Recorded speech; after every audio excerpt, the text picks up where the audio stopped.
राज्यातील अंगणवाडी कर्मचाऱ्यांच्या प्रलंबित मागण्यांकरिता 4 डिसेंबरपासून बेमुदत संप सुरू आहे। या आंदोलनाचा एकात्मिक महिला आणि बालविकास सेवा योजनांवरती परिणाम झाला आहे।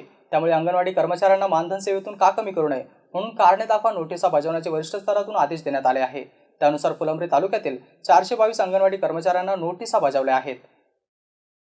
अंगणवाडी सेविका, मिनी अंगणवाडी सेविका आणि मदतनीस यांनी मानधन सेवा स्वीकारल्यापासून एकात्मिक बालविकास सेवा योजनेची अंमलबजावणी करणं आवश्यक आहे आणि त्यानुसार शासनाने ठरवून दिल्याप्रमाणे दररोज अंगणवाडी केंद्रांकडून एकात्मिक बालविकास सेवा योजनांची सेवा पुरवणं आवश्यक आहे। मात्र 4 डिसेंबर पासून अंगणवाडी केंद्र बंद आहे। सर्वोच्च न्यायालयाच्या आदेशानुसार प्रत्येक लाभार्थ्यांना वर्षात कमीत कमी 300 दिवस पूरक पोषण आहार मिळणं आवश्यक आहे। संपामुळे अंगणवाडी केंद्रातील लाभार्थ्यांना योजनेच्या निकषानुसार मुलांना आहार पुरवणे, 0 ते 3 वर्ष वयोगटातील मुलांना स्तन आणि गरोदर मातांना घरपोच आहार पुरवणे, मुलांचे पूर्वशालेय शिक्षण इत्यादी कामे ठप्प पडली आहेत।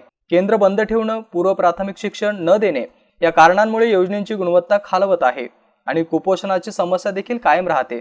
लाभार्थी एकात्मिक बालविकास सेवा योजनेच्या सेवांपासून वंचित राहत आहे। त्यामुळे मानधन सेवेतून कमी करण्यात का येऊ नये याचा खुलासा तात्काळ सादर करण्याची नोटीस बजावली।